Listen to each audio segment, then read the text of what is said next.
What's going on? This is Alex with Metasophocles Gaming, bringing you another 3 March of the Machine collector boosters. Really liking what this set has to offer with the tag teams, the Halo foils that just look really nice, the multiverse legends that are in these packs. I feel like it just has a lot to offer. Very fun, very cool to see. A lot of cool characters you've seen throughout the years. So, just fun in my opinion. But let's go ahead, let's get into this and see what we can get from these 3 packs.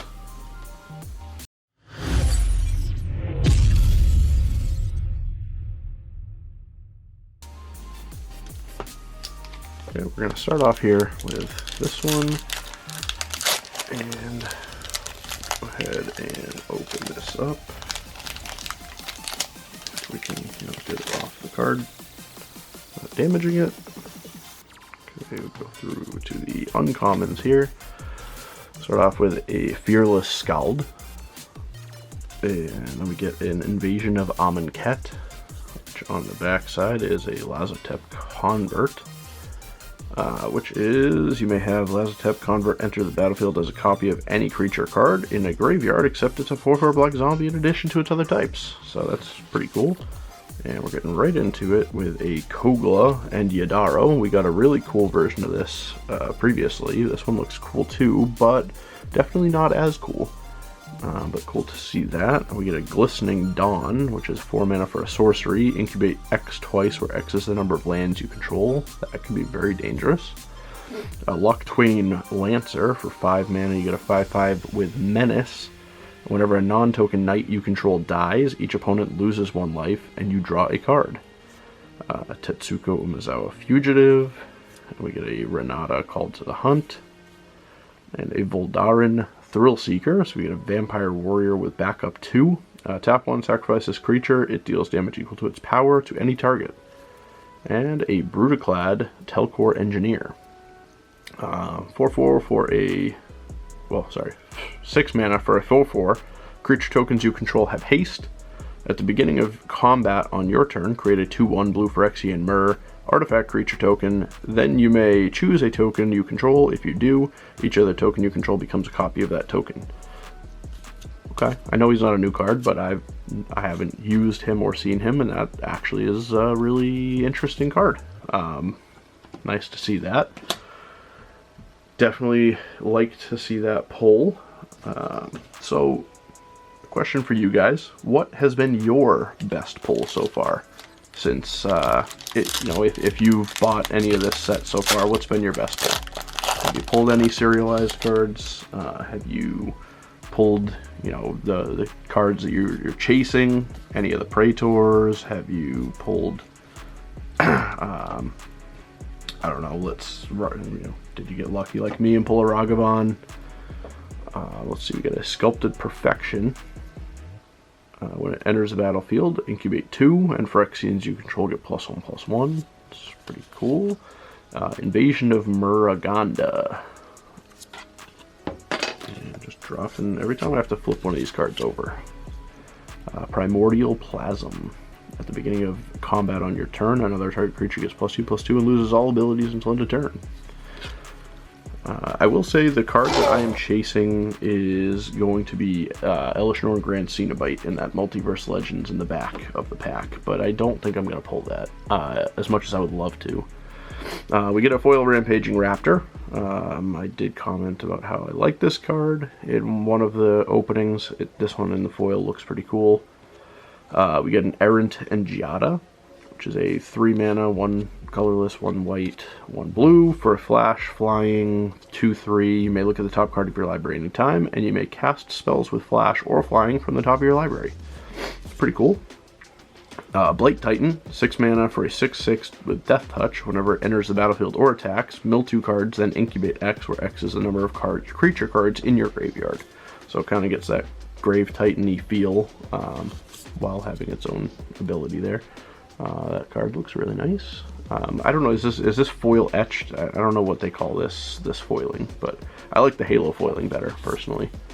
We get a Nahiri's Warcrafting, 3 mana for a sorcery that has Nahiri's Warcrafting deals 5 damage to target creature, planeswalker, or battle. Look at the top X cards of your library, where X is the excess damage dealt this way.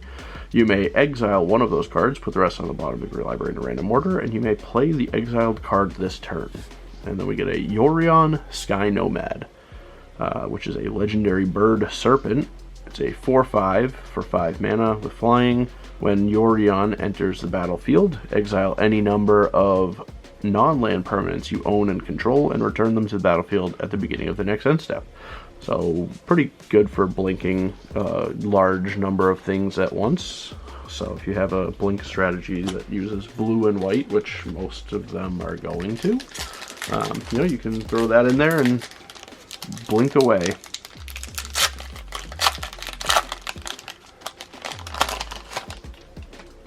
Okay, and this is going to be the last pack we have. So let's go through the commons here. And we'll start off with the first uncommon with a Tandem Takedown, which is 3 mana for up to 2 target creatures you control get +1/+0 until end of turn. They each deal damage equal to their power to another target creature, planeswalker, or battle. So pretty good, especially in green, because what's it, Yargle and Multani? I mean, that would hurt a lot. So we get a Blight Reaper Thallid, and then the Swamp. That's another one I would love to see. I would love to get a Yargle and Multani, because 18/6 is just fun. We get a Chrome Host Seed Shark, a Boonbringer Valkyrie, backup 1 flying first strike lifelink, Mist Meadow Vanisher. When Mist Meadow Vanisher becomes tapped, exile up to 1 target non-land permanent, non-token permanent. Target non-land, non-token permanent. Return that card to the battlefield under its owner's control at the beginning of the next end step. So, cool. Timer Chosen from Death. And we get a Liliana's Talent, which I think is probably the best one of these talent cards. You get a -8, put all creature cards from all graveyards onto the battlefield under your control. Whenever a creature deals damage to enchanted planeswalker, destroy that creature. And then we get a Hirobi Death's Wail. So 4 mana for a 4/4 flying spirit. Whenever a creature becomes the target of a spell or ability, destroy that creature. Really cool card. I think that's from the original Kamigawa. And that art is just really, really nice. And maybe that's just me, but I think that card looks fantastic. Very dark, very, very Death's Wail. But that's going to be it for these packs. So go ahead and let me know in the comments below what your best pull you've had so far from March of the Machines has been. Mine was probably that Ragavan that we ended up pulling. Definitely some interesting cards we've gotten in here. Some that are really good, like Liliana's Talent. So, let me know what you think. Drop a like, subscribe, and we will see you next time.